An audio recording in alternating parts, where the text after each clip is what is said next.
What's up, everybody? Pastor Jim Cruz here, lead pastor of Atmosphere Church, and I am making this quick video from my backyard right here in Thousand Oaks. And what a crazy week it's been. And as you can probably see behind me, or my crazy hair blowing, the wind is picking back up, which is not a good thing. And there is not a cloud in the sky behind me, and that is something that we're praying will change. And right now the weather forecast is a lot of wind between now and next week, and that is the worst thing that can happen for our area in the midst of all of the fires that are still raging out of control in the Pacific Palisades area, moving into Brentwood. And then there's a small fire, but it's mostly contained here in Calabasas. And then of course the other fire in Altadena, which is a little bit further away from us. But most of our people here locally have been impacted by the power company shutting off the power in kind of like as a way to minimize risk of more fires. And so half of our community have not had power. The wind is really blowing. Come on, Lord. Stop the wind and bring the rain. Join with me in praying. Today, by the way, is day 7 of our 21 days of prayer and fasting. And God gave me a word in Zechariah chapter 10, verse 1 on Thursday. And you could look it up yourself, but it was a divine word. I played Bible roulette. I opened right up to it. By the way, I don't encourage everybody to do Bible roulette, but I felt the Spirit tell me to do that. And I opened it up and said, ask for the rain. And so I believe that God is not just the way maker, He is the rain maker. Come on, somebody.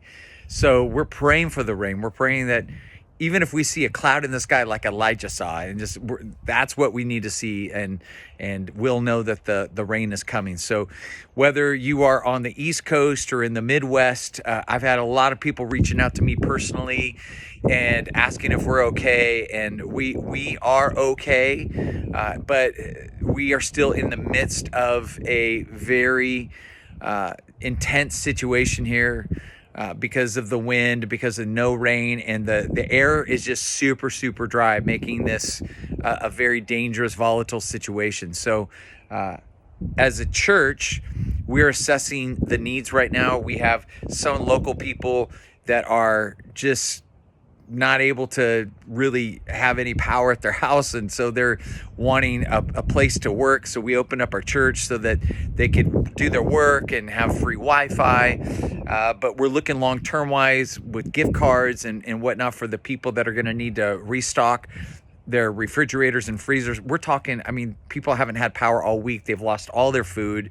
You know, have you ever made a run to Costco and spent $300 or $400? That's kind of what's happening. So people have lost all of their perishable foods with no power.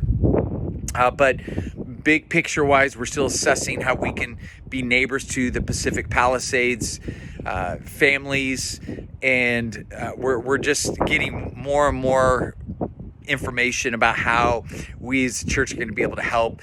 There's a church there that we're related to by marriage. One of our pastors is married to a woman who is on staff at a church in Pacific Palisades that was burned in the fire, not fully burned, but enough to where they're not going to be able to have gatherings.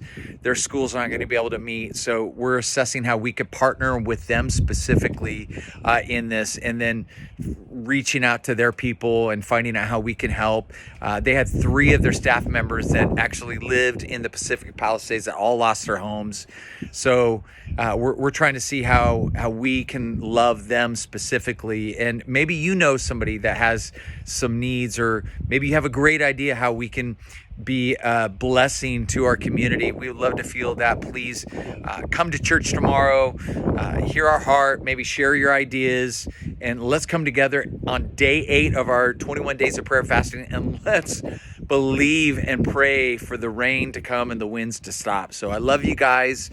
We will be meeting. We have power on at the church. So we are meeting at our regular times, which is 8, 9:30, and 11:30. I hope to see you at one of the gatherings and say hello and give you a hug and just let you know that we love you, we care about you, and we're here for you. All right, have a great rest of the Saturday afternoon.